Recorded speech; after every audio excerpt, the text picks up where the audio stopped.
Good morning, everybody, and welcome to your Hump Day Guilty Pleasure, the Salty Goddess Podcast. I'm your hostess with the mostest this morning, Ann Margaret, and we're going to have a nice conversation this morning about your brain not providing you executive functions the way that you'd like it to. For those of you that are watching the video of the episode on YouTube, you'll notice that I'm mic'd up twice because I am also recording using some other technology, and we're trying to see how it's going to work on the road because this week I'm going to another conference and I want to see how well all of this technology works. Those of you that know me well. You're fully aware that if there's one thing I do, I invest in technology, anything to make my life easier. So I've got both my Rode pod mic and then I've got my Rode wireless mic also on. So for those of you that are watching, you can see all of those extra pieces. So let's get back to the task at hand. Today's episode might run a little long. This is really important. Normally my episodes are about 30 minutes because it's about our attention span. However, this particular topic is extremely important to me, and it's important to a number of my listeners and, my patients and colleagues and so on and so forth. And that's one thing you'll notice is that I do get a lot of my episode topics from everybody around me. So we are going to talk about executive function and executive dysfunction, because we should probably start right at the beginning. A lot of issues that people are having, relationships, work, friends, family, children, are caused actually by executive dysfunction. So here at the Salty Goddess Podcast, where I can slap glitter onto chaos and still call it self-improvement, because that's what we're all about, right? We're all about improving ourselves week over week, day over day, moment after moment. We're going to dive into the truth about executive function or our lack thereof. So maybe this is the first time you're hearing about executive function. What is it? It is your brain. Your brain is like the CEO. Executive functions are its board of directors. Those are the things that handle planning and prioritizing and remembering, situations, initiating situations or tasks, regulating your emotions, and staying focused. These are what keep you from screaming your head off in the grocery store, okay?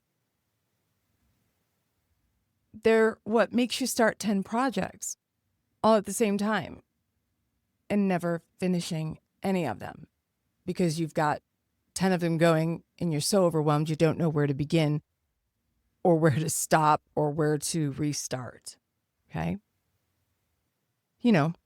All those wonderful things that happen. So why do executive functions matter over anything else? Because when your executive functions are running the way they're supposed to, and they're running at full throttle, all the cylinders are firing, if we're going to talk about cars, life feels like it's going along at a proper pace. You're getting things accomplished. You're meeting goals. You're meeting milestones. You're happy. Everything's running great. You start what you finish. You finish what you start. Does that make sense? You're happy in all of the things that you're doing. You remember field trips. You remember birthdays, anniversaries.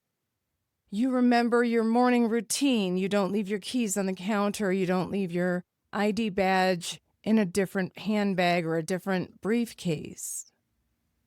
Okay?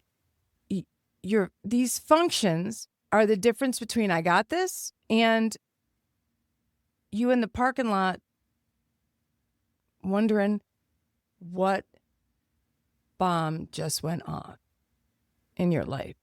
Nothing is working the way it's supposed to.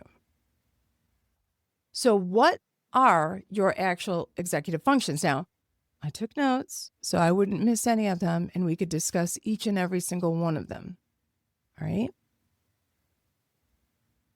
You have to understand executive functions, their impacts, their dysfunctions, and then real life strategies for helping them work properly. Now, working memory is an executive function.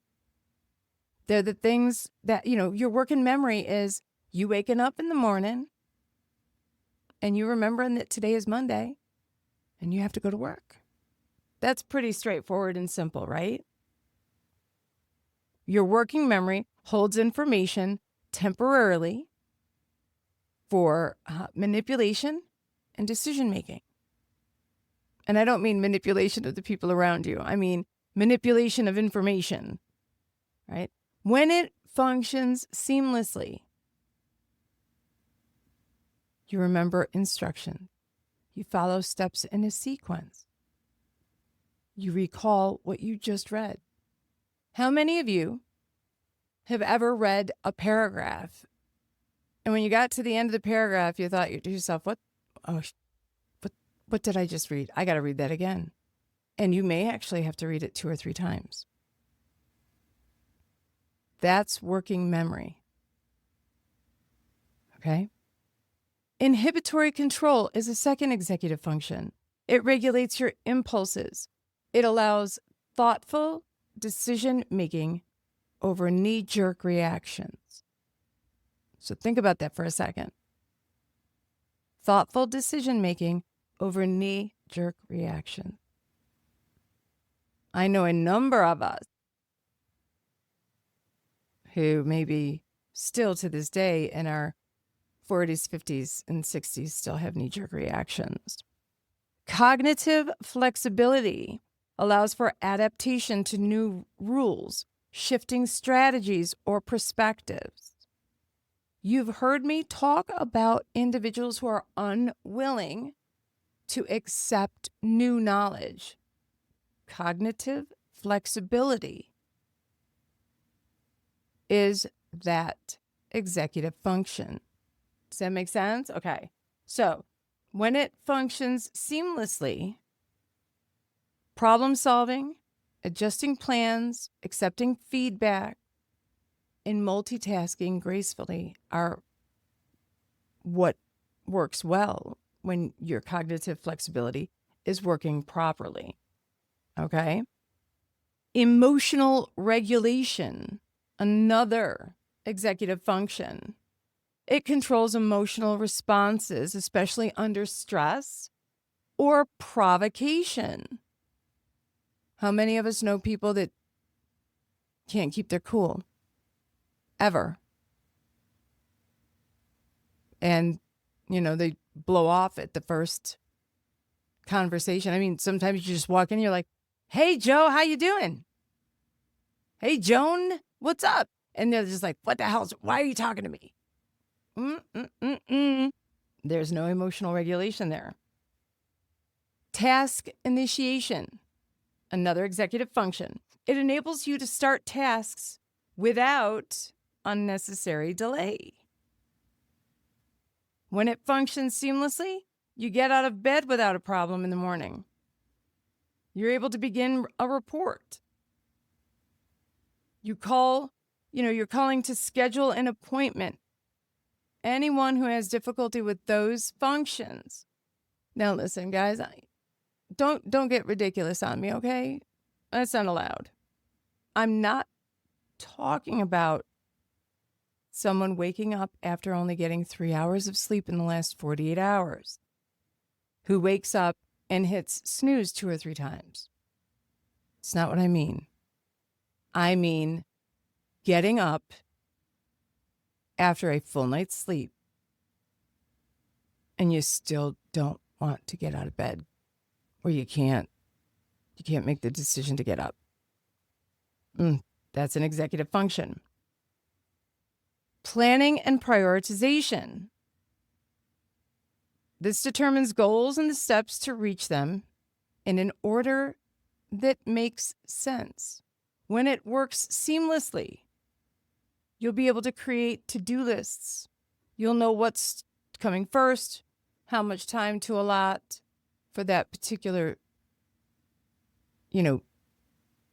plan, if you will. Organization, the next executive function, the ability to arrange materials, information, or thoughts in a logical order. When it functions seamlessly, you can keep your desk, your inbox, and your life from becoming a literal and figurative landfill. Self-monitoring, the ability to assess your own performance and behavior in real time. Catching mistakes as you go, reading the room, adjusting time and volume. So your timing and your volume. So those are the 8 executive functions that we're going to talk about. How to assess yourself. So self-assessment as to whether or not these are working properly for you. And then what to do if they're not working properly for you. Okay? So, working memory. When it's not working properly, when it is a dysfunction, you'll lose track mid-task. You'll forget recent conversations. You'll reread paragraphs multiple times. When you have a dysfunction of working memory, you'll miss deadlines. You'll repeat mistakes, and you'll have an inability to follow multi-step directions. That's at work. When it comes to an intimate relationship, a boyfriend, girlfriend, spouse, partner, etc., you'll forget plans. You'll forget emotional conversations. Okay? You'll be perceived as being inattentive and uncaring. When you're with your friends, you'll appear disinterested or forgetful, even in, shared stories and things.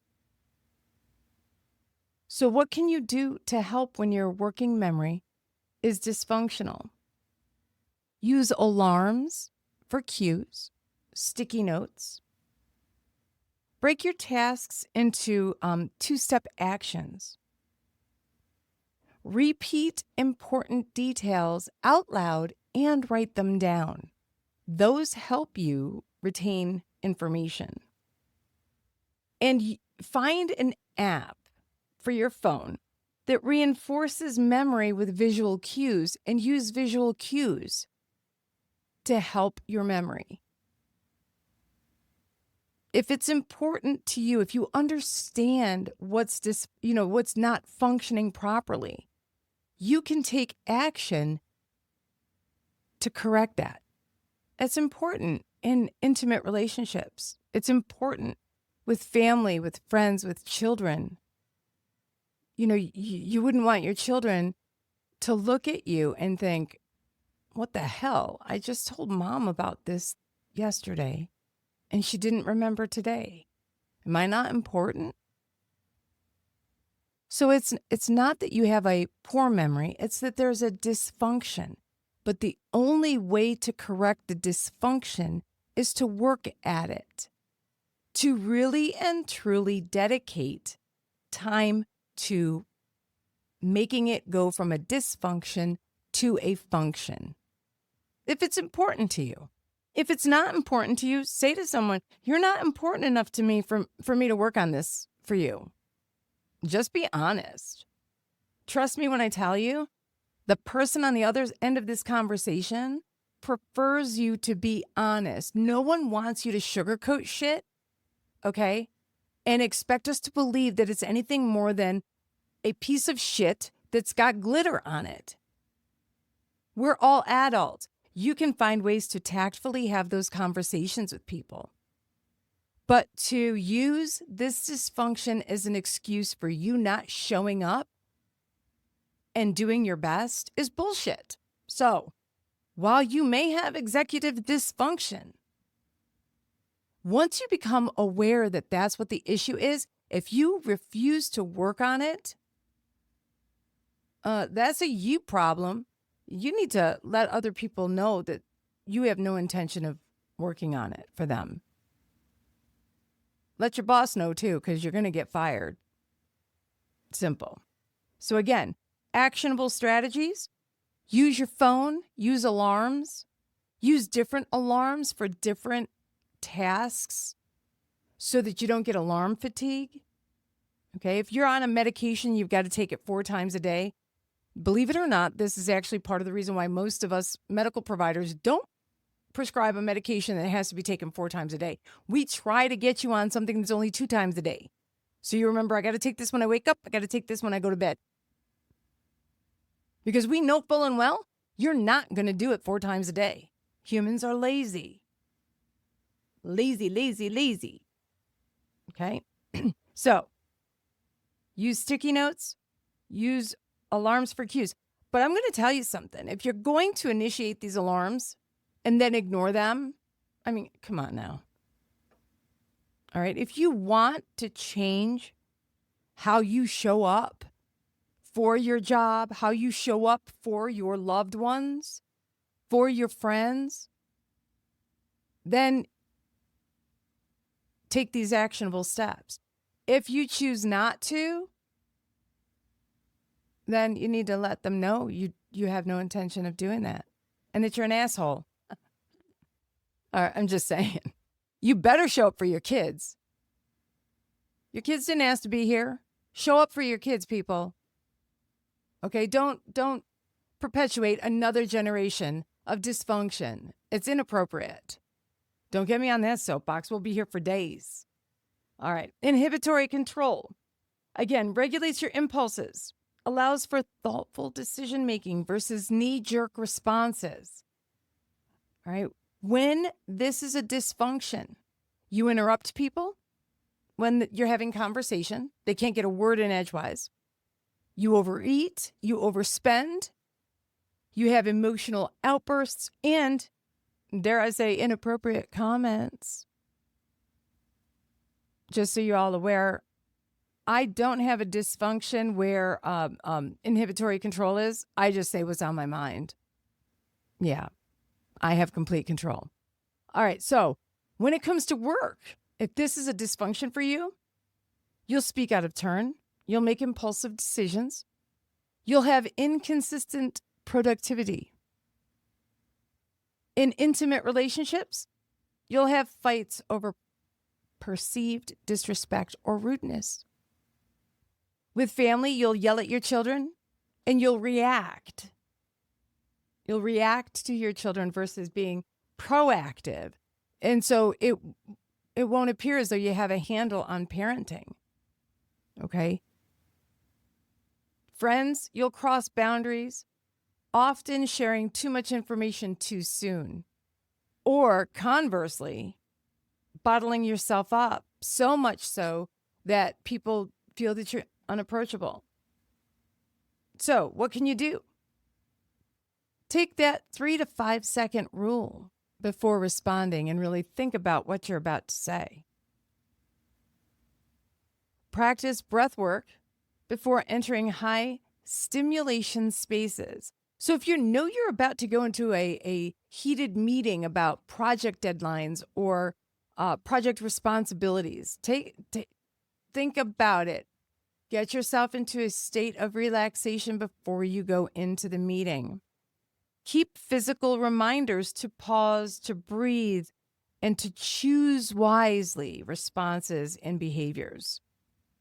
And avoid triggers like social media or newscasts when you're tired and when you're hungry. That makes it even worse. Because having those other physical stressors like being tired, anybody that's tired, by the way, can have problems controlling outbursts. It's just a natural fact. But if you already know that you have impulse control issues, stay away from fiery subjects when you're tired or hungry. Okay?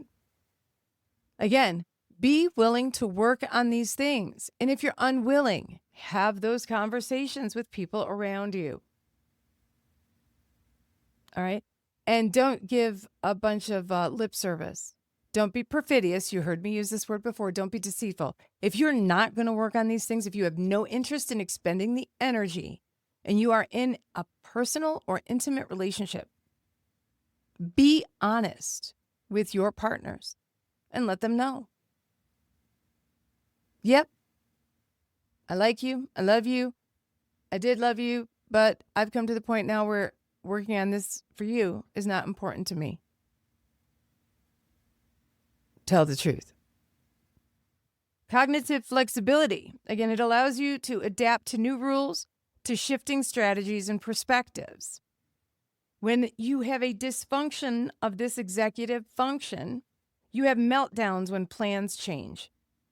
You have black and white thinking. Right and wrong, black and white. And you tend to have obsessive routines because you do not do well with changes in routine. This is an executive function dysfunction. It's not your, likes and dislikes. It's not your personality. It's a dysfunction at the executive level.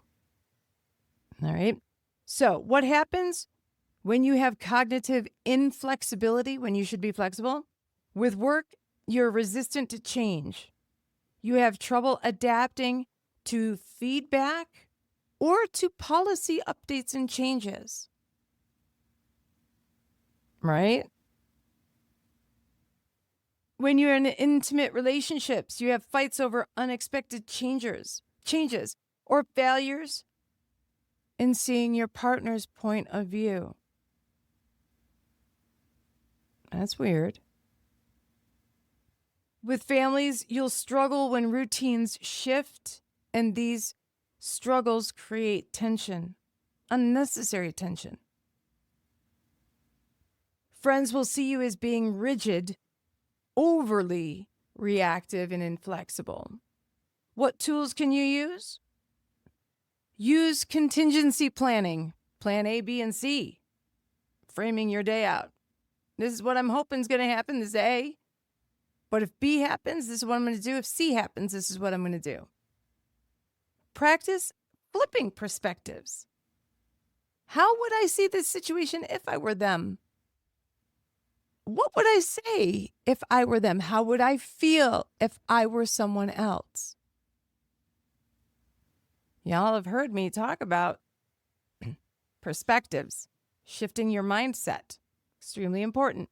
Intentionally make small changes. Try different foods. Try new routes to work, new routes to the grocery store. And when you have to pivot, give yourself some time to decompress and adjust. It's so funny because things changed a lot when we were younger. We learned new rules about, playing games. We had new friends. It was awesome. Then we got older and our executive functions started going haywire. Our brains let us down. Number 4, emotional regulation. Remember, it controls emotional responses, especially those responses under stress or provocation. When it functions seamlessly, you can manage frustration, sadness, anxiety, and you respond proportionately. Okay? When you are in a state of dysfunction, you might cry at minor triggers, rage over perceived offenses, or shut down over small frustrations. At work, this means you might have outbursts, or you might cry at criticism, or shut down under pressure, become immobile. In intimate relationships, you can have explosive arguments or perceived emotional instability.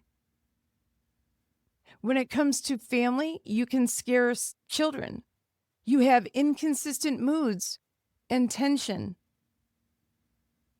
And you'll often hear children say, I'm scared of them. I'm scared of what they will think. I'm scared of their response. Over little things like, I ripped the sole off my shoe.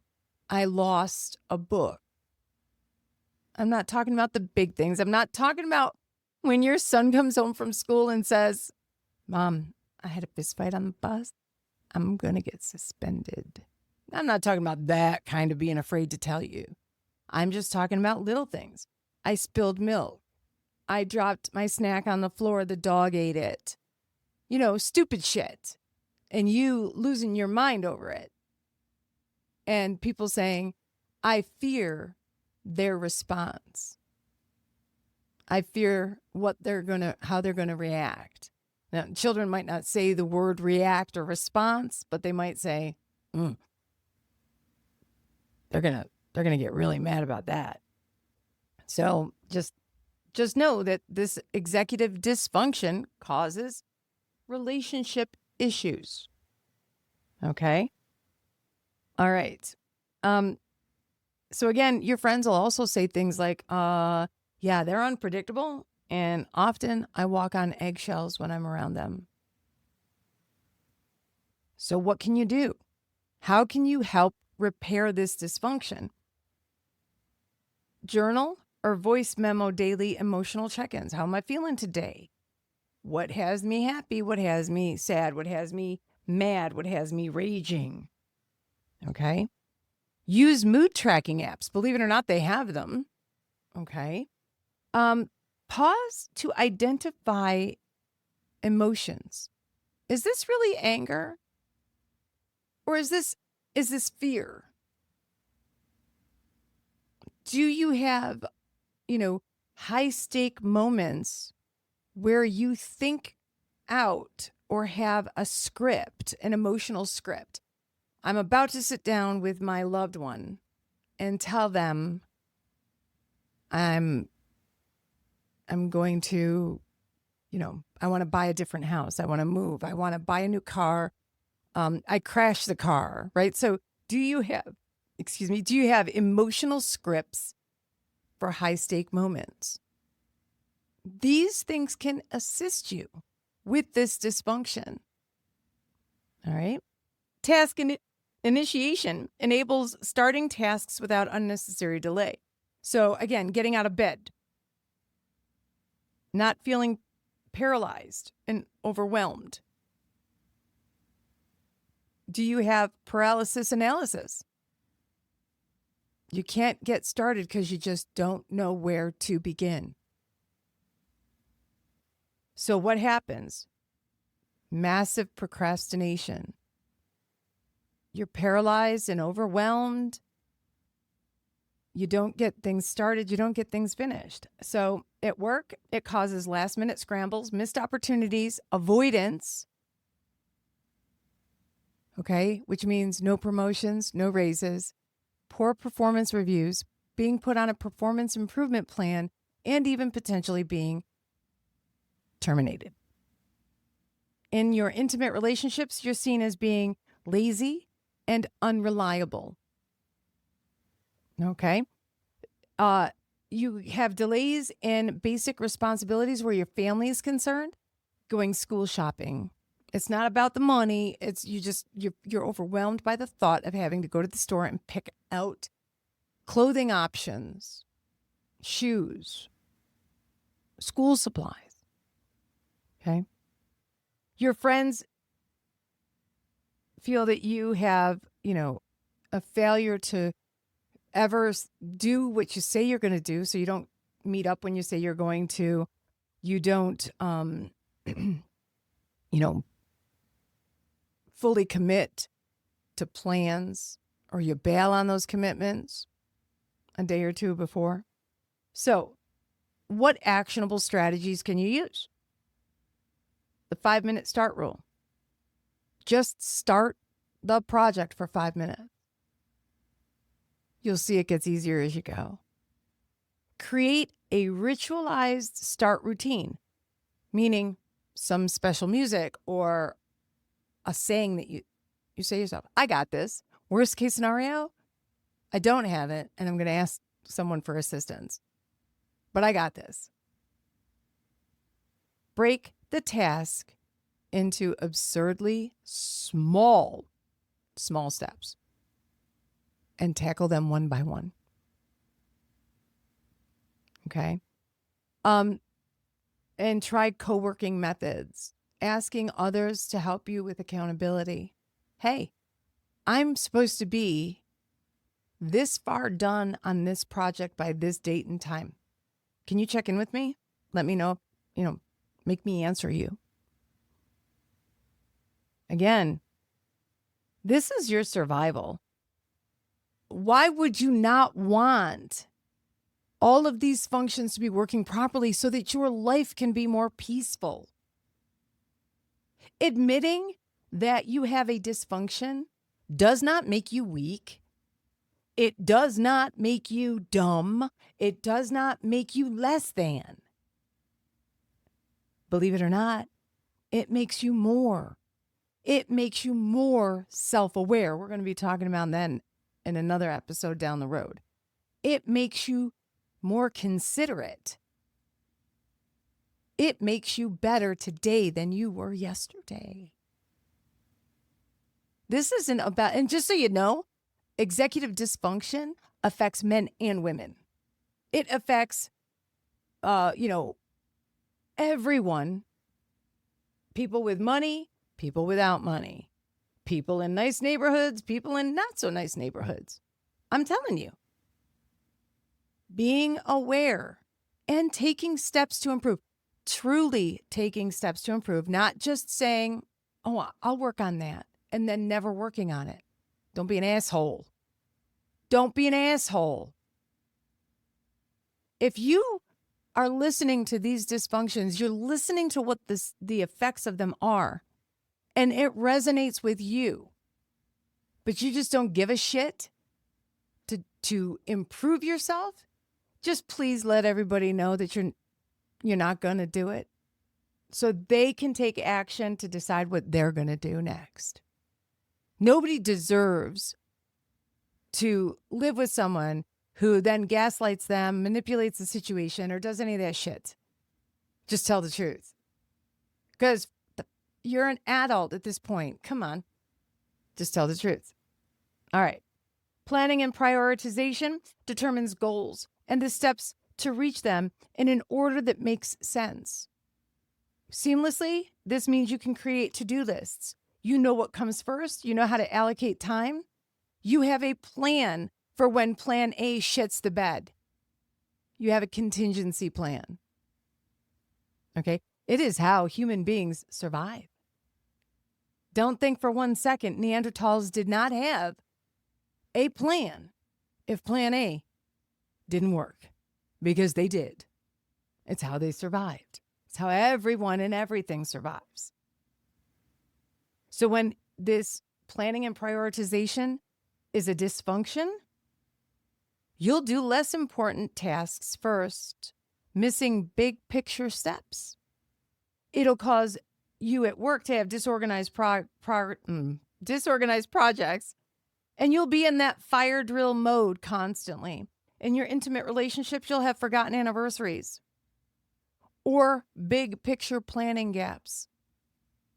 What is your plan if you should be fired tomorrow? Or what if your company folds and it goes bankrupt and you show up and they just tell you to leave? There's no work. Go home. You're shit out of luck. Do you have a plan for what you're going to do next? Because you should. Everyone should have a plan. All right. Family, you'll feel overwhelmed for household and financial management. All right. You'll flake on events and have poor coordination when it comes to your relationships with your friends. So actionable strategies for this: color code tasks by urgency and importance. Time block. Do a weekly plan dump every Sunday night, and limit your goals to so many a day or so many tasks a day until you get your routine down. That way you can figure it out as time goes on. Organization. Number 7, the ability to arrange materials, information, or thoughts in a logical order. It keeps your desk, your inbox, and your life from becoming a landfill. I mentioned that. When it's dysfunctional, you lose things, forget steps, and have a shit ton of mental clutter. Actionable steps. Well, first, let's go to the stressors. For work, missing files, forgotten login details, chaotic project delivery. Shared spaces for intimate relationships become stress zones. Kids imitate the mess and then add to it. They live what they learn. You are the example. You're the model. For friends, you'll have lost invites and no follow through. You know, somebody will get married and you'll be like, oops, forgot about that. All right, so actionable strategies for this would be to have a place for everything and everything in its place. It then becomes muscle memory for where everything is. You don't even have to really think about it. Use clear bins and labels and digital folders if you need be, and practice using them and going to them until you build that muscle memory. You can't just set up the system and then abandon it, though. That's not going to work. And it takes more than 7 days of using a system to gain muscle memory. So if you're not serious about taking this on, doing it, learning it, and really, committing to it, don't do it, because you're going to waste a lot of money on systems that you'll never use. Okay? So write everything down, whether it's in an app or on paper or in a notebook. What? A notebook? Hold up. I mean, you can get some really cute notebooks, by the way. Get your favorite kind of pen. I have a book. This book is almost full. It's about to get filed away. I'm on the last few pages that are in the book. I take this book with me everywhere I go. There's a reason for it. Little did I know it was because I understood an executive function before I understood what executive function was. Weird how that works. All right. And then self-monitoring. This is your ability to assess your own performance and behavior in real time. When it's dysfunctional, you'll miss social cues, be unaware of your impact on others. So when you're at work, you'll come off as either arrogant or oblivious, or that you don't give a shit about your work product. In intimate relationships, you will make insensitive comments and have a mismatched emotional response to things. With family, you'll have a lack of accountability, and you'll repeat mistakes over and over and over again. With friends, you'll have unfiltered communication, and you'll dominate conversations. So what actionable items can you use for this? Ask for feedback regularly and don't blow your top when you get it, but especially on your tone and your follow-through. Check in with yourself. What do I think went well? What didn't go well? What can I do better? Use video or voice recordings to self-review. And practice rephrasing before you react. Now, friends, listen, that's a lot of information. Okay? That's a lot of information, and I know that it is. But it's what you need. You need actionable items. Now, I'll tell you in the next week or so, there will be a self-assessment I'll put up on the Salt Vault, which will be on the website, for you to take a moment, read through it, and assess yourself to see whether or not executive dysfunction is something that you're dealing with. And if it is, you can, dig further and deeper into it so you can figure out what further actionable items you specifically need. Listen, we all need a little help every now and again, and there is nothing wrong with understanding that you may need to self-assess and figure out what's going on. All right? However, sometimes those actionable items and that self-awareness isn't enough. You may need, to talk to a licensed therapist, a neuropsychiatrist, neuropsychologist, or a medical provider who understands ADHD, anxiety, and trauma, and all of the stuff that executive dysfunction hides inside. It's not weakness, darling. I'm telling you, I've said it before. It is not weakness. This is a strategy. High functioning doesn't mean that we never struggle. Just means some of us are better at hiding it than others. So you'll be able to download a self-assessment, use it, reflect on it, and reach out. I want to hear from all of you. If this episode really hit home, if it was of any assistance to you, I'm sure it was to some of you. Some of you are going to catch it in your feels and get a little pissy about it. Hello, friend. That might be you, and you may need to do some self-awareness therapy because you need some help. All right? I want to know which dysfunction you have that's the worst for you. Okay? What helped? What are you working on? I'm with you guys. I'm with you. Messy bedhead, Ms. Deadlines, all of it. I'm here to assist you. All right. I've kept y'all longer than I usually do, so I apologize for that. I hope your car ride in this morning was a little bit longer, or your attention span was longer. All right, sugar. Go drink your water. Take your vitamins. Stop trying to do 12 things at once. You're not broken, I promise. Just spicy a little bit in that brain with those executive functions.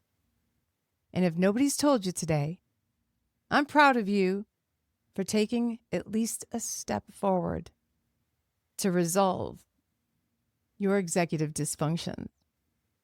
So until next week, my friends, I'm Ann Margaret. This is the Salty Goddess Podcast. I'm signing off with a hint of lipstick still left on. Whole ton of sass. All right. And a come fix me vibe. Stay salty. Stay savage. Stay functional. Or get functional. Or at least functional enough. I'll see y'all next week for your guilty pleasure on Hump Day. Take care, y'all.